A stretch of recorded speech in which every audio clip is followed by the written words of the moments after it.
I had a friend who was in the Army. I used to hang sheetrock before I went in the Marines, and one of the guys I worked with got drafted, and he went in the Army, and he came home with his uniform on, and I was still in high school, and I just said, "That's it, I'm going." And then I went down to the Army and thought I'd go check out the Navy and the Air Force, and anyway, ended up sitting in front of the Marine recruiter, and I was so impressed with that man that I joined the Marines while I was still in high school, and I had to get my parents' permission, and so I came home that day, and we were sitting, that's back in the days when everybody had dinner together, and my mom, for some reason, had cooked this fabulous dinner. And so I waited till everybody was just about finished with dinner, and I said, "Mom and Dad, I have something to tell you." And they said, "What's that?" And I said, "I joined the Marine Corps today." Oh man, my dad just about had a heart attack because he was in the Navy in World War II, Guadalcanal and Rendova, and he was with some Marine Raider group, and he just said, "Oh man, don't do it." But I had my heart set on it, and they insisted that the Marine recruiter come over. So he did, in his dress blues and tennis shoes. Man, he looked good. And talked to my parents, and the deal was struck that I would get an aviation guarantee. So that was final, and I graduated high school in June, and on July 8th, 1966, I was in the Marine Corps. Well, I missed all the comforts of home right away, but boot camp and the Marine Corps was perhaps one of the greatest things that ever happened to me. The discipline, the camaraderie, you get so close to the guys that you're with, and all the things you have to learn, and the physical fitness is just amazing. And the drill instructor was just unrelenting. And he shouted, "I bet you ladies are wondering what you did wrong." He said, "You didn't do anything wrong. This is what we're going to do every day from now on. You are in the Marines now, and we're going to do more of it." And he said this one thing. He said, "Remember this, the more you sweat in peace, the less you bleed in war." And so it wasn't until I got to Vietnam that I really, truly appreciated the superior physical conditioning, because you get called on to do lots of things. So after boot camp, then we went to Camp Pendleton for infantry training, and so we did that. That was an experience too. And then we all got our orders to our different units, and because I had aviation guarantee, they sent me off to NAS Memphis Naval Air Station. So I went to Memphis in October 1966, and I left there in May of '67. And then they selected me to be the training NCO. I had made corporal, and I was real spit and polish. I broke 90 cents worth of starch a day. You could cut yourself on the crease of my pants. My boots were spit shine. My hair was high and tight, And so they liked that. And I had a gift of gab, so they put me in charge of the training. And because we were a training squadron preparing pilots and mechanics and everybody for a tour in Vietnam, there was all kinds of training that had to be done. And so I was in charge of making sure everybody got what they were supposed to get to make them qualified to go overseas. And then they sent me to Nuclear, Biological, and Chemical Defense School. And that was an experience. But while I was in that school, our squadron got called up, and they shipped to Vietnam. So when I came back, I didn't have a squadron, but I had a set of orders. And because I didn't go with my squadron, I had to go back down to Camp Pendleton to go through advanced infantry training, a month long. So, oh man. So I went down there and did that. That was an experience. With your old drill sergeant? Yeah. Oh, it was good though. I met a lot of wonderful guys. And then I had to get myself to Vietnam. So I'll never forget, I flew home on leave, and I had a date that I had to leave. So I remember my dad drove me over the San Mateo Bridge over to the San Francisco airport. The only time I ever saw my dad cry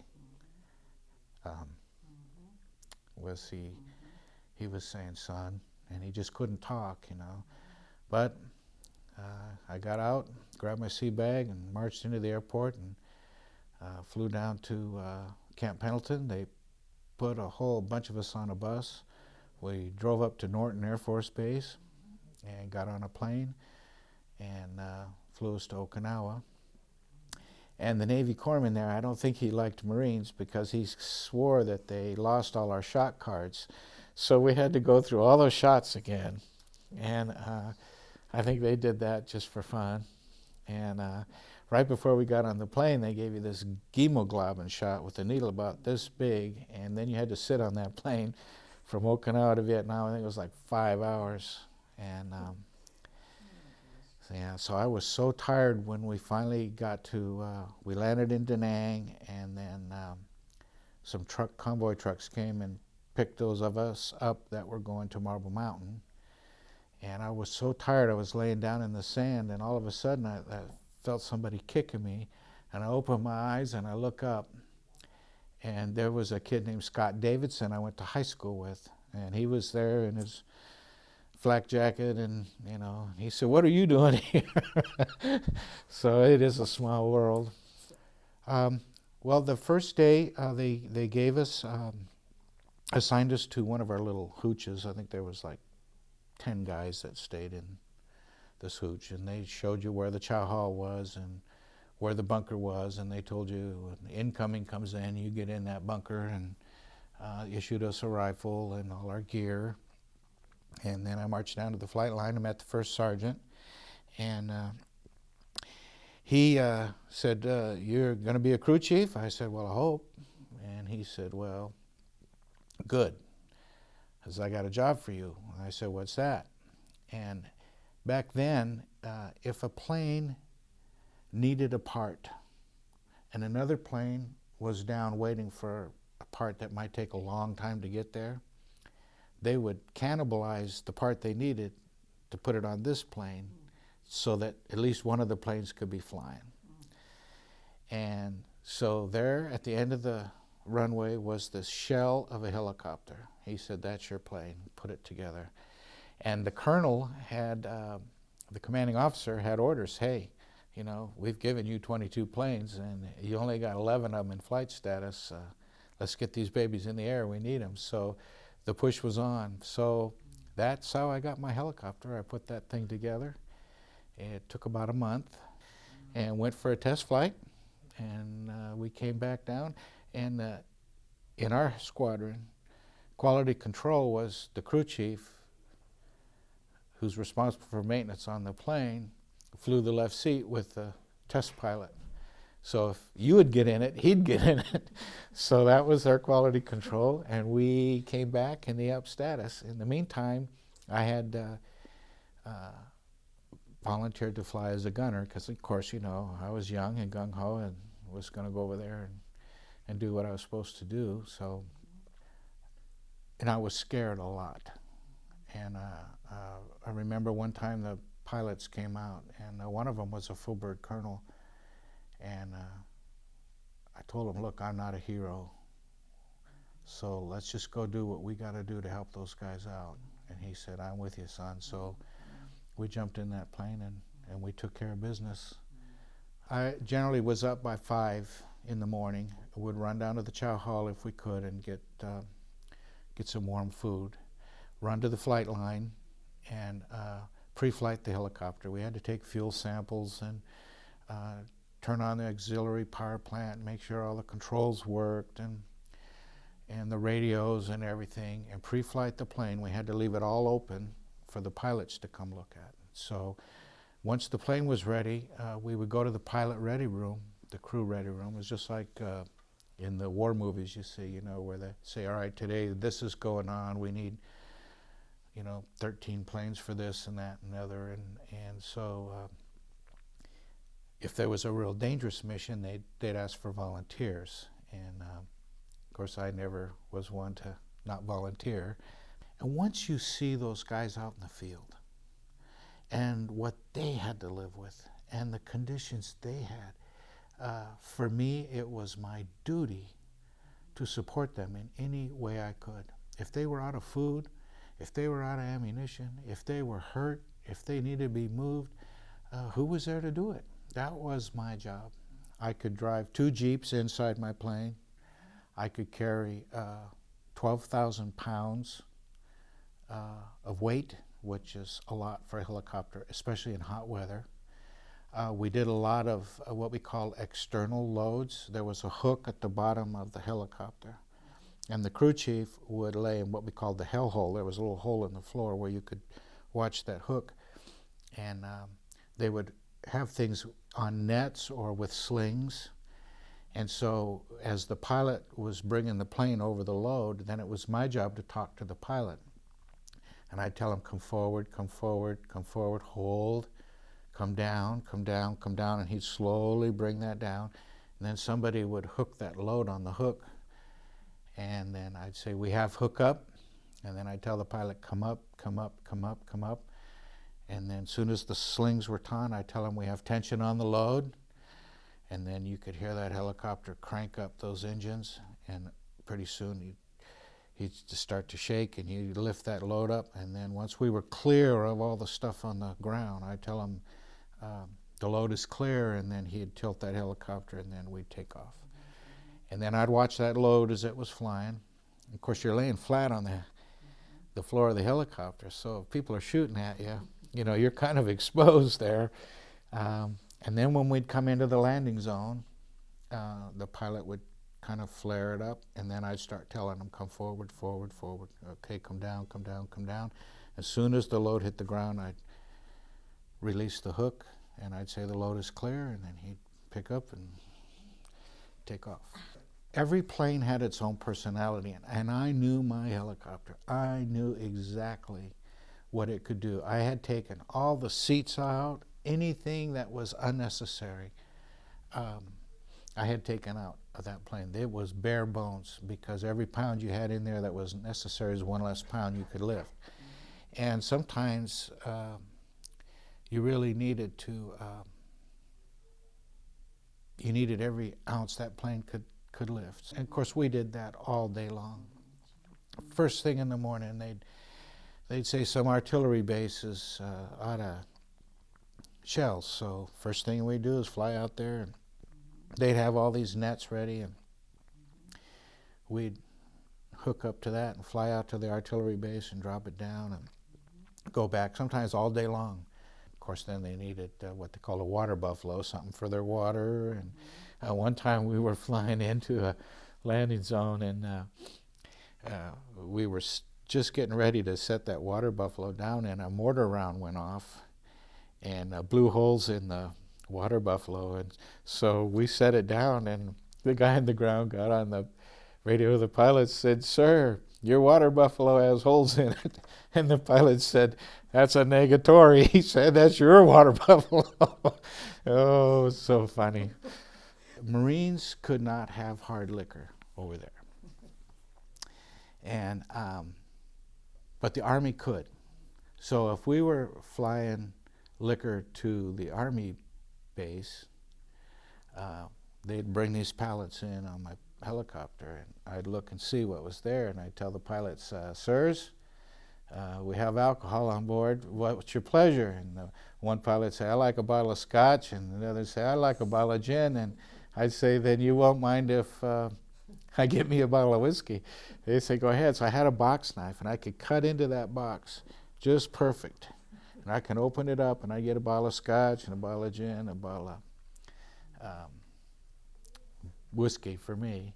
And then I could seal that thing up and put the netting around it and stuff so nobody could tell. And I'd hide the booze. And so I always had booze.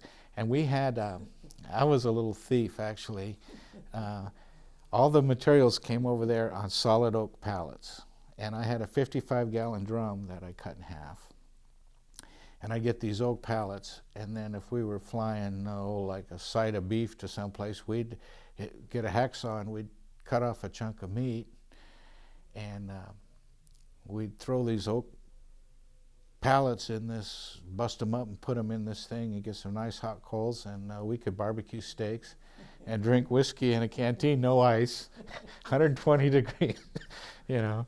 So we had a good time. I never washed clothes over there. I was always would just take what I needed, and so you learn to survive. At the NCO club, though, there was only so much beer every day. So in our squadron, the first guys back was their job to run to the NCO club and buy 400 or 500 cans of beer. And then as all the other guys came in, then we could sit down and we'd have beer. And sometimes it was cold. And so we had a lot of good times drinking. And you kind of get in a routine. You might go 3 weeks flying every single day and never get shot at. And then all of a sudden, things change real quick. And it's very scary. The first people I saw wounded happened on Mother's Day in May. When I got there, we got hit with rockets. Now, they would blow a siren if they knew we were going to be hit, and then the siren would go off, false alarm. So then they blow the siren again. So this happened about 6 times. And so when it went off the last time, nobody paid any attention to it. And then the rockets came raining in. And that was the most terrifying moment in my life. And I ran and dove in to this bunker, and there were about 5 guys in there. And as soon as it was over, we came out, and there were several guys from our squadron that didn't make it. So that was my first real trauma. People I knew getting hurt. I remember the time I was most scared. We were resupplying, working with the ARVNs, the South Vietnamese Army, and we were flying and flying back and forth from the supplies to where they were, and I kept getting shot at from this. I could see the muzzle flashes. I could see the bullets coming up, just, hitting the plane. You hear this pop, pop, pop, and you think, wow. I say, sir, we're taking fire. Request permission to return fire. No, all day long. Well, if it was a village or something, they just didn't want you blowing it up for whatever reason. But finally, at the end of the day, the pilot said, port gunner, you got it going in. Starboard gunner, you have it going out. Well, I was the starboard gunner on the door. And I knew exactly where those bullets were coming from. And I shot 50 caliber armor-piercing incendiary rounds. And I did some damage. Now, I don't know if I killed anybody, but I can tell you this, they're still eating off of paper plates, because I broke every dish in that plate. Yeah, set it on fire, but that's very scary when you know. And people like to think that, I can handle this, or I'm tough. I've seen some real tough guys just break down and actually so scared they couldn't move. And when you realize that it's life or death, there is this survival instinct that takes over. This adrenaline starts to flow, and you just do what you have to do to survive. It's not till afterwards that you really get sick sometimes, thinking, geez, that was terrible. In the month of September 1968, I broke the record for the number of combat hours flown by one helicopter, one crew at that time. in the month of September 1968. And I flew 160 some hours. I earned 9 air medals in that 1 month. And the when I came flying in, and it was just limping back, and the metalsmith, the guys that fixed the bullet holes in the plane, they called me magnet ass. They say, "Here he comes." They knew they had to work all night long when I'd come back, because I was always flying every day. And but my plane just was finally wore out. I earned a total of 19 total. I believe it was for every 20 combat missions, you get an air medal. And so now there were a lot of missions that you flew that weren't combat missions. It's if you drew fire or something. So so I did. The goal was try to get 21. 21. For some reason, everybody said that's the goal. Some made it, some didn't. In that month of September 1968, I went a whole month without taking a shower or changing my clothes or anything. We went round the clock. And when I came back, I stunk to high heaven. Of course, you don't know it when you're that way. Of course, it's hot over there, so you're sweating. And First Sergeant looked at me and he said, "Son, you're going to go get a haircut." So I took off all my clothes. I walked right down to the beach, China Beach, into that salt water. And the skin came off in my boots, with my socks. And I remembered my grandmother saying, "If you have an open wound, pack it with salt." And so I just said, well, I'll go down, and I just soaked in that ocean. Normally, the last month, you weren't expected to fly. If you had gone all that way, it was someone else's turn now. They would use you, keep you on the ground, doing maintenance, things like that. But by the time I was getting ready to leave, nobody wanted to fly. And so I just kept flying. In fact, I flew the day that the first sergeant gave me my papers. I came home back to base. The first sergeant said, "Come here, Marine." And I went over there, and he said, "Here's your papers." He said, "There's a C-130 leaving across the runway. Be on it." So I ran across that runway. I got on that C-130, and we flew to Da Nang. That was April 21st, 1969. And that night we got hit with rockets. And I thought, oh, I've made it all this way. I was so afraid. Then I was really upset. And the next day we got up, and they would line you up, so many, and these Braniff International jets would come in. And they'd count off, I think it was like 240 guys, and get on the plane. And I missed the first one and line up, and then I made the second one that day. And I remember having a window seat. And when we took off, I didn't even want to look back. I just wanted that plane to go, go, go, go, It ended up landing at Travis Air Force Base. And there was a long line, to check out. And this one officer behind the counter said, "Come here." He said, "Is that your family?" And I said, "Yes." And he said, "Give me your papers." And he stamped them, and I didn't have to wait in line. But if war broke out and they wanted my son to go, I'd say, take me, let him be. I know what to expect. I know what it's like. But the Combat Marine Corps, the finest outfit in the world for me.